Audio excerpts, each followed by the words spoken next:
শোন মা নুরি, আমি একটু ওই জমিদার বাড়ি থেকে ঘুরে আসি, তুই বরং রান্নাটা বসিয়ে দে। শোনো বাবা, তোমাকে একটা কথা বলি। তুমি অনেক দিন আগে ওই জমিদার বাড়িটা দেখাশোনা করতে, কিন্তু ওখানে পুরো বাড়িটাতে কেউ থাকে না।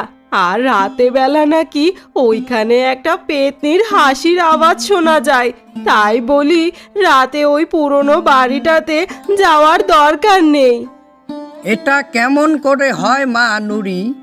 তুই তো জানিস যে আমি অনেক দিন ধরে ওই বাড়িটাতে কাজ করে আসছি, তাই ওই বাড়িটার মায়া আমি ফেরাতে পারছি না।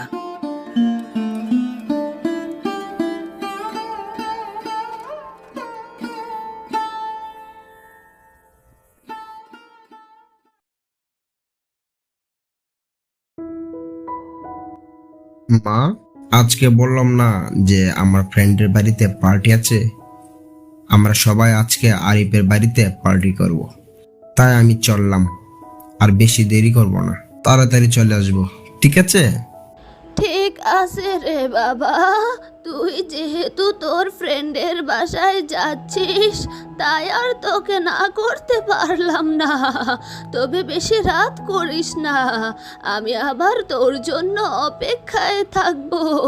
তাড়াতাড়ি চলে আসিস।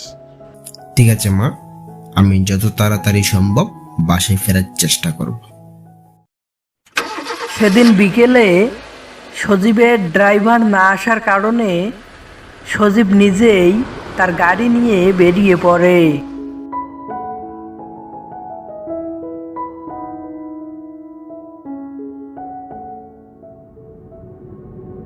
সজীব তার ফ্রেন্ডের বাড়ি পৌঁছাতে পৌঁছাতে অনেক রাত হয়ে গিয়েছিল, তাই সে কম সময়ে তার ফ্রেন্ডের বাড়ি পৌঁছানোর জন্য একটা গ্রামের রাস্তা দিয়ে গাড়ি নিয়ে যাচ্ছিল।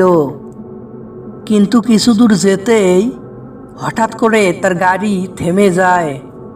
সজীব কিছু বুঝতে না পারায় গাড়ি থেকে নেমে আসে।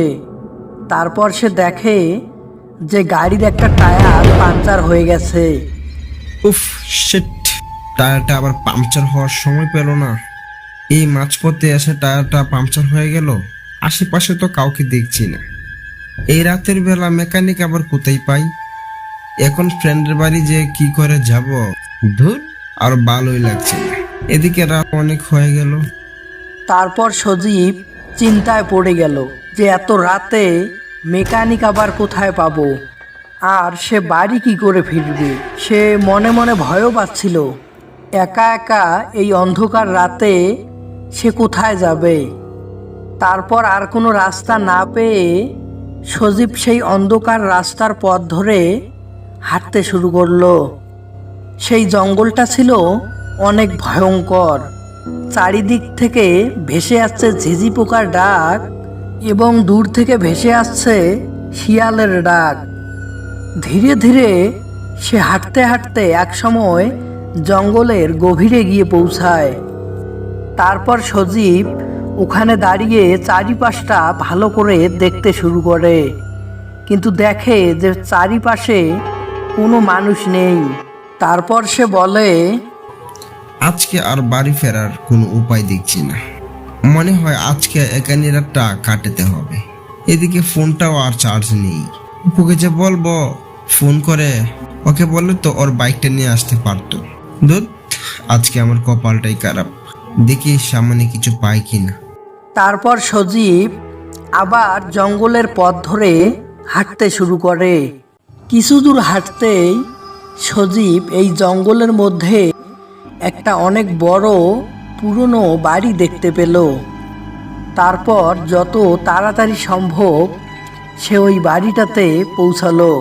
কিন্তু সজীব যতই বাড়িটার দিকে এগোচ্ছিল, ততই ভয় যেন চারিদিক থেকে সজীবকে ঘিরে ধরছিল। সে মনে সাহস নিয়ে বাড়িটার ভিতরে প্রবেশ করলো। ঘরে ঢুকে সজীবের মনে হলো যে অনেক দিন ধরে এই বাড়িটাতে কেউ থাকেনি। সে বাড়িটা ভালো করে দেখে বুঝলো যে বাড়িটাতে অনেক দিন ধরে কোনো মানুষজন থাকে নাই। বাড়িটা অনেক পরিত্যক্ত। তারপর সজীব আর কোনো উপায় না পেয়ে সে তার ক্লান্ত শরীর নিয়ে বিছানায় ঘুমোতে যায়, কিন্তু বিছানায় পিঠ লাগাতেই তার ঘুম চলে আসে।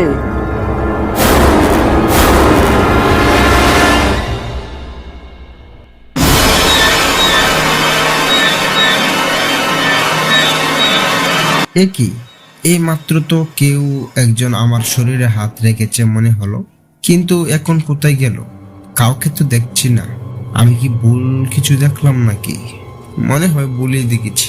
দেখ, এসব হয় নাকি?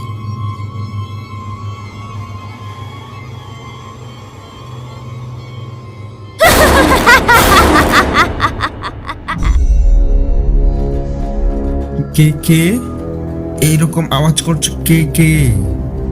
আমি তো কাউকে দেখছি না। কে ওখানে?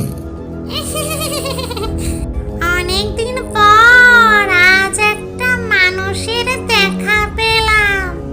এই ঘটনা দেখে সজীব ওখানেই অজ্ঞান হয়ে পড়ে যায়।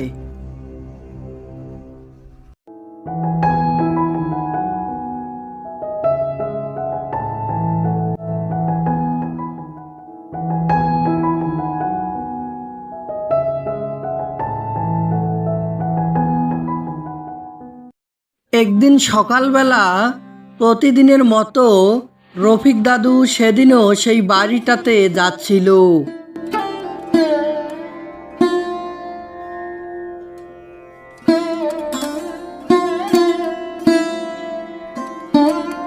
তুমি কে বাবা? এখানে এভাবে পড়ে আছো কেন? তা বাবা, তোমার বাড়ি কোথায়?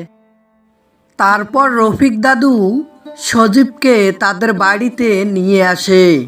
আমার নাম সজীব, আমি পাশের গ্রাম থেকে এসেছি। আজকে আমার ফ্রেন্ডের বাসায় পার্টি ছিল, আমি সন্ধ্যায় গাড়ি নিয়ে বেরিয়েছি।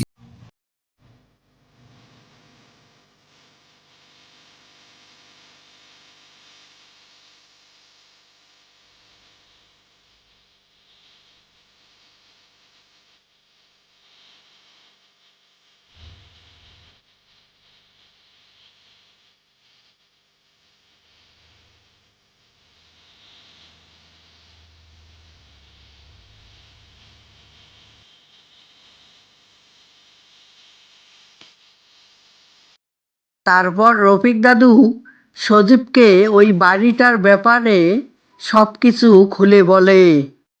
অনেক দিন আগে এই বাড়িটাতে মোড়ল আর মোড়ল গিন্নি থাকতো।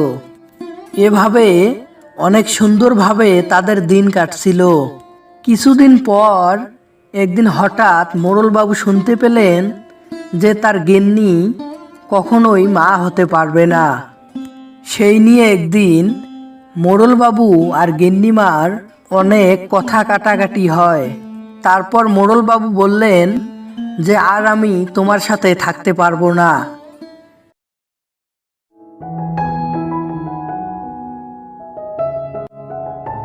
তার পরের দিন সকালবেলা মোড়লবাবু গাড়ি নিয়ে বেরিয়ে পড়লেন। এরপর থেকে গিন্নিমা বাবুর জন্য রোজ অপেক্ষা করতেন, কিন্তু বাবু আর কখনোই বাড়িতে ফিরলেন না। একদিন মোড়ল গিন্নি শুনতে পেল যে বাবু নাকি শহরে বিয়ে করেছে আর ওখানে সংসার করছে, আর তাদের একটা সন্তান আছে। এই কথা শুনে গিন্নিমা নিজেকে সামলাতে না পেরে সেদিন রাতে সে বিষ খেয়ে আত্মহত্যা করে। তারপর থেকে গিন্নিমার আত্মা এই বাড়িতে ঘোরাফেরা করে।